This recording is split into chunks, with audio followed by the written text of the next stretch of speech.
en est nous les dernières nouveautés qui concernent le site de Challa? Alors, comme vous le savez, le site archéologique de Chella, c'est un site millénaire. Il est inscrit sur la liste du patrimoine national depuis 1920.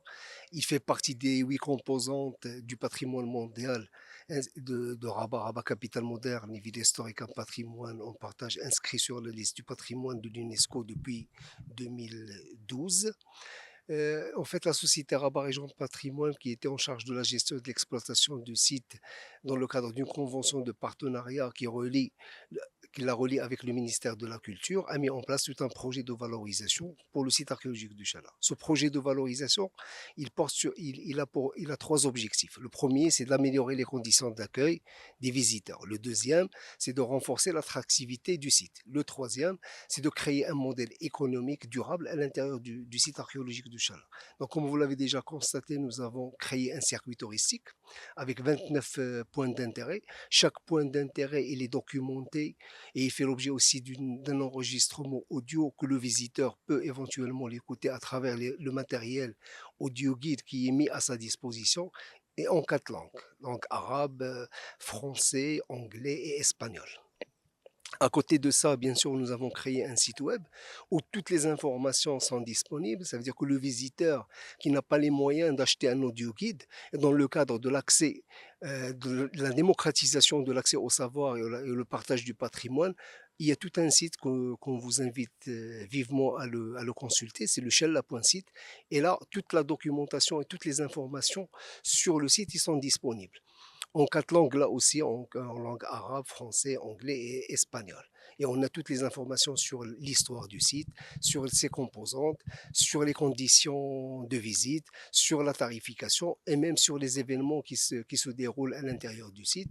Et on peut éventuellement, pour tous les gens qui préparent des recherches ou des étudiants en master, ils ont toute la documentation, c'est-à-dire les livres sur le Shala, les articles académiques sur le Shala, les mémoires et thèses sur le Shala. Donc c'est vraiment un site qui est très très riche. Pourquoi la gestion du site a été confiée à une société qui relève du ministère de l'Intérieur, de la wilaya de Rabat? Il ne s'agit pas d'une société qui relève de la wilaya, c'est une société de développement régional créée par la région de Rabat Salé Kénétra, mais dont l'État est actionnaire. Et l'État, il est majoritaire. Donc 66% il est porté par l'État et 34% porté par la région. Et le président du conseil d'administration de cette société est le wali de la région de Rabat Salé Kénétra. La société, elle a été créée dans le cadre du nouveau schéma de dispositif de gouvernance du bien inscrit. Rabat, capitale moderne et ville historique en patrimoine en partage, avec 2 missions principales. La première, c'est d'entretenir et de mieux conserver tout ce qui a été restauré et réalisé dans le cadre du programme Rabat Ville Lumière. Et la deuxième mission, c'est de valoriser ce patrimoine. Ça veut dire donner vie à tous les monuments et bâtiments historiques. Il ne faut pas les laisser un bâtiment fermé, mais lui donner une vie. Donc, d'où le projet de valorisation qui est porté aujourd'hui par cette société. Les fouilles continuent sur ces sites et ils dépendent toujours de l'Institut national d'archéologie. Là, bien sûr, ça c'est une compétence de l'Institut national d'archéologie et du patrimoine qui relève du ministère de la Culture. Donc il continue à réaliser des fouilles. Maintenant, si vous descendez, il y a déjà des étudiants là-bas de cet institut qui réalisent des fouilles. Donc les fouilles continuent et ils vont continuer et d'après le directeur de l'Institut national de l'INSAP, ces fouilles ils peuvent durer même 15 ans, voire plus.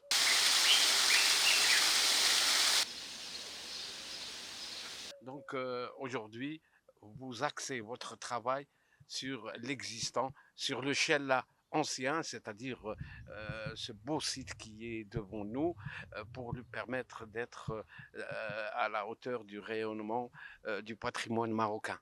Exactement. Donc pour le moment, on fait découvrir aux Marocains et aux étrangers ce site qui est magnifique, avec toutes ces composantes qui sont situées à l'intérieur des 7 km², avec la création de nouveaux produits, comme vous l'avez déjà constaté, un restaurant, un café, une boutique du site, et qu'on envisage, on aimerait bien aussi étendre ce projet-là à l'extérieur du site. Est-ce qu'il y a une activité, les publics, est-ce qu'il est présent, il y a un engouement? Alors depuis que le site est ouvert, franchement, on a senti l'augmentation, la fréquentation a réellement augmenté, donc on dépasse les 1000 visiteurs par jour. Très bien. Il y a eu récemment des découvertes romaines sur ce site. Ces nouvelles découvertes, quel est leur sort actuellement? Alors effectivement, alors l'INSAP, l'Institut national d'archéologie et du patrimoine, a effectué récemment des fouilles, mais cette fois-ci à l'extérieur du site archéologique de Challa. Comme vous le savez, le site archéologique de Challa, il fait 7 hectares avec un périmètre de 7 kilomètres. Les découvertes qui ont été effectuées par Jean Bouve, à l'époque, il parlait déjà de l'extension du site vers l'extérieur. Aujourd'hui, avec ces nouvelles découvertes, on pense que le site archéologique de Challa s'étend sur 23 hectares. Donc c'est énorme. Mais il faut qu'on réfléchisse. Aujourd'hui, je pense que les autorités locales et les pouvoirs publics sont en train de revoir comment éventuellement peuvent annexer tout cet espace-là qui fait quand même 7 hectares, 16 hectares à ces 7 hectares qui sont à l'intérieur de la muraille mérinide.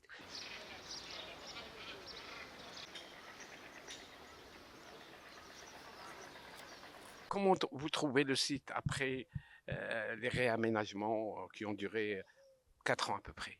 Ça fait plaisir de voir un site aussi grand et aussi important pour le Maroc, aussi bien rénové, avec beaucoup de soins.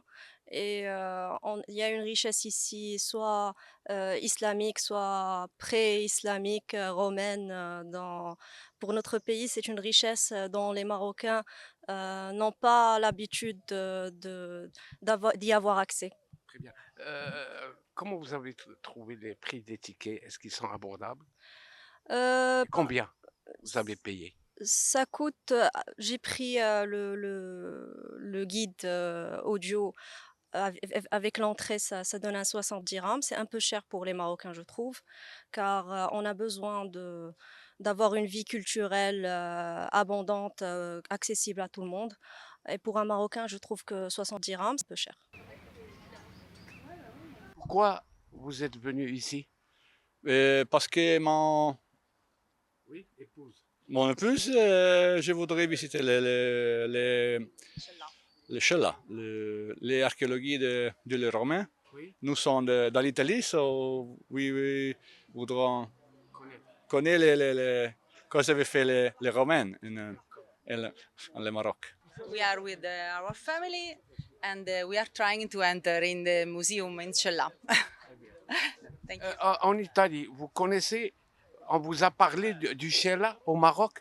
Of sure, but in Italy we don't know. We buy a guide, so and we see this Shella, and it was really nice, so we want to visit it.